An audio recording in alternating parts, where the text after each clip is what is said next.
Cancer എന്ന് പറഞ്ഞാൽ എന്താണെന്നതിനെപ്പറ്റി ഒരുപാട് വിമർശനം വന്നു.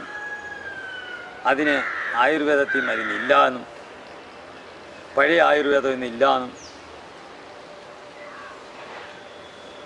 അലോപ്പതിയിലേ അതിന് മരുന്നുള്ളൂ എന്നും എന്നാൽ അലോപ്പതിയിൽ അതിന് മരുന്നില്ല എന്ന് വ്യക്തമായി കാണിച്ചുകൊണ്ടാണ് അലോപ്പതി ചികിത്സ നടത്തുന്നതെന്നും അത് പബ്ലിക്കിനറിയില്ല. ഏതൊരു രോഗിയും അവരെ ക്യാൻസറിനെ ചികിത്സിക്കാനായിട്ട് ഒരു ഡോക്ടറെ അടുത്ത് ചെല്ലുമ്പോൾ ആ ഡോക്ടർ അവന് കൊടുക്കുന്ന മരുന്നിനെപ്പറ്റി വ്യക്തമായൊരു ധാരണ ആ രോഗിക്കും രോഗിയുടെ ബന്ധുക്കൾക്കും കൊടുക്കണമെന്നൊരു നിയമം വരെയുണ്ട്. കീമോ ചെയ്യുമ്പോൾ ആ കീമോയുടെ സൈഡ് എഫക്റ്റുകൾ വ്യക്തമായി പറഞ്ഞ് മനസ്സിലാക്കണം. എന്നിട്ട് അവന് വേണമെങ്കിൽ മാത്രം അവൻ്റെ അവരുടെയും അവരുടെ ബന്ധുക്കളുടെയും പരിപൂർണ സമ്മതത്തോടു കൂടി മാത്രമേ കീമോയോ റേഡിയേഷനോ ചെയ്യാൻ പാടുള്ളൂ എന്ന് നിയമം നിലനിൽക്കുന്ന രാജ്യത്താണ് നമ്മൾ ജീവിക്കുന്നത്. ഇത് മോഡേൺ സയൻസ് ആണെന്നും ഇതാണ് ആധുനിക സയൻസ് ആണെന്ന് തെറ്റിദ്ധരിപ്പിച്ച് ഇല്ലാത്ത രോഗത്തിന് ഇല്ലാത്ത മരുന്നുണ്ടെന്ന് പറഞ്ഞ് ഫലിപ്പിച്ച് നമ്മളെ കച്ചവട ചരക്കാക്കി മാറ്റുന്നത് കൊണ്ടാണ് ഇന്ന് ഈ ക്യാൻസർ ഇത്രയും വലിയതായിട്ട് കൂടിക്കൊണ്ടിരിക്കുന്നത്. കാരണം ഒരു ചെറിയ കുരു വന്നാൽ പോലും പബ്ലിക്കിൻ്റെ മനസ്സിനകത്ത് ഇത് ക്യാൻസർ ആണോ എന്നിപ്പോൾ ഭയം കയറി. ആ ഭയം കയറി വരുമ്പോൾ അവനെ അത് ഡോക്ടറെ ചെല്ലുമ്പോൾ വീണ്ടും ഭയപ്പെടുത്തി അവനെ വലിയ രോഗിയാക്കി മാറ്റുന്ന ആ പ്രവണതയിലേക്കാണ് ഇപ്പം നമ്മൾ പോയിക്കൊണ്ടിരിക്കുന്നത്. അതിന് ആദ്യമേ ഏത് ക്യാൻസറിൻ്റെ രോഗത്തെപ്പറ്റി നിങ്ങൾ സംസാരിക്കുമ്പോഴോ ഡോക്ടറെ ചെല്ലുമ്പോഴോ ആദ്യം വേണ്ടുന്നത് ആ രോഗത്തെപ്പറ്റി ഒരു ധാരണ നമുക്ക് നമ്മുടെ ബന്ധുക്കൾക്കും ഉണ്ടായാൽ ഒരു പരിധി വരെ ഇതിനെ നമുക്ക് രക്ഷപ്പെടുത്താൻ പറ്റും. കാരണം കീമോ ചെയ്യുമ്പോൾ അതിന് മുമ്പിട്ട് കീമോയ്ക്ക് ഒരു ഡോക്ടർ എഴുതുന്നതിന് മുമ്പിട്ട് നിങ്ങളൊന്ന് ചോദിക്കുക അവരോട്, ക്യാൻസർ എന്ന് പറഞ്ഞാൽ അതിൻ്റെ അർത്ഥം എന്താണ്? ക്യാൻസർ എന്ന് പറഞ്ഞാൽ കോശങ്ങളുടെ അമിത വാർദ്ധക്യമാണ്. 2009 മുമ്പ് വരെയായിരുന്നു കോശങ്ങളുടെ അമിത വളർച്ച. അതിനുശേഷം 3 സയൻറ്റിസ്റ്റുകൾ, അമേരിക്കൻ സയൻറ്റിസ്റ്റുകൾ കണ്ടുപിടിച്ച് 2009 നോബൽ പുരസ്കാരം കിട്ടിയ കണ്ടുപിടിച്ചത് കോശങ്ങളുടെ അമിത വാർദ്ധക്യമാണെന്ന് പറഞ്ഞതിനാണ്. അതിനാണ് അവർക്ക് നോബൽ പ്രൈസ് പോലും കിട്ടിയത്. അപ്പോൾ 2009 മുമ്പും കീമോയും റേഡിയേഷനും നടത്തിയിരുന്നു. അന്ന് കോശങ്ങളുടെ വളർച്ചയായിരുന്നു. ഇന്ന് കോശങ്ങളുടെ വാർദ്ധക്യമാണെന്ന് പറഞ്ഞതിന് ശേഷവും ഈ കീമോയും ഈ റേഡിയേഷനും അത് തന്നെയാണ് വീണ്ടും നടക്കുന്നത്. അതുകൊണ്ട് നമ്മൾ ഇതിൻ്റെ സൈഡ് എഫക്റ്റുകൾ എന്താണെന്ന് നിങ്ങളൊന്ന് പഠിച്ചു വെക്കുക.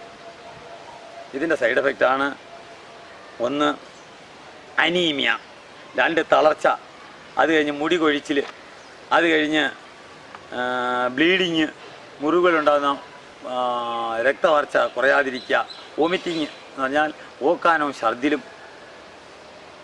അത് കഴിഞ്ഞിട്ട് ഈ 47% ഈ കീമോ ചെയ്യുന്നവർക്ക് ബ്ലഡ് ക്യാൻസർ ഉണ്ടാവാനുള്ള സാധ്യത ഉണ്ടെന്ന് അവർ തന്നെ പറയുകയും ചെയ്യുന്നു.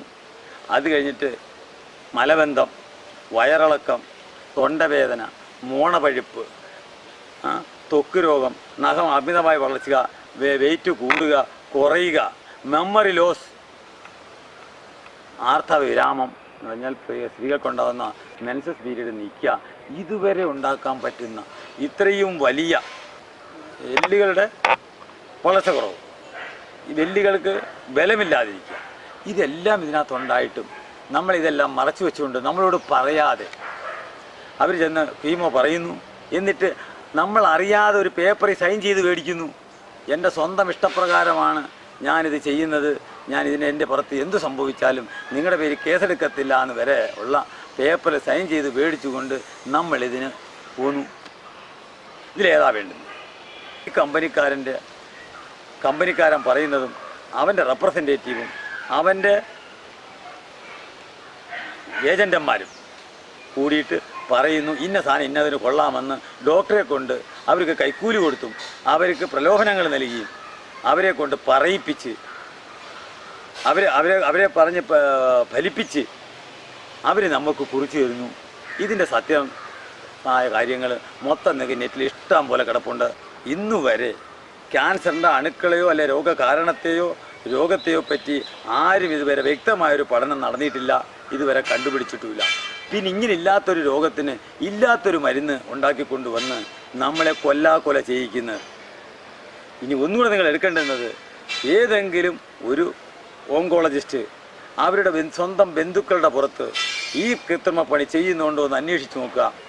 രണ്ടാമത്, ഏതെങ്കിലും ഒരു നിങ്ങളുടെ നാട്ടിൻ പ്രദേശത്ത് എത്ര ക്യാൻസർ രോഗികളുണ്ട്, അവർക്കൊക്കെ മരുന്ന് കഴിച്ചതിന് ശേഷം ഒരു 100 പേരെ എടുത്താൽ നിങ്ങൾക്ക് മനസ്സിലാവും എത്ര പേര് ജീവിച്ചിരിപ്പുണ്ട്, എത്ര പേരുടെ കാശ് പോയി, എത്ര ലക്ഷം രൂപ പോയി, ആരുടെയൊക്കെ വസ്തു വിറ്റു, ഇരിക്കാടം വിറ്റു, എല്ലാം നിങ്ങൾക്ക് മനസ്സിലാവും. പക്ഷേ നമ്മുടെ വീട്ടിൽ എന്താ കുഴപ്പമെന്ന് വെച്ച് കഴിഞ്ഞാൽ, ഏതെങ്കിലും ക്യാൻസർ രോഗം എന്നൊരുത്തം പേര് എഴുതി കഴിഞ്ഞാൽ പിന്നെ നാട്ടുകാരും വീട്ടുകാരും എല്ലാം കൂടെ കൂടിയിട്ട് ഏതെങ്കിലും വലിയ ആശുപത്രി കൊണ്ടുപോകും. ആ വലിയ ബിൽഡിങ്ങിൻ്റെ നീളം നോക്കിയാണ് നമ്മളിന്ന് ക്യാൻസറിന് ചികിത്സ നടത്തുന്നത്. അത് മാറ്റിയിട്ട് ക്യാൻസറിനെ കേട്ടെന്ന് വെച്ചാൽ പേടിക്കാതെ ക്യാൻസർ എന്ന് പറയുന്ന ഒരു സാധനത്തെപ്പറ്റി വെല്ലുവിളിക്കാം.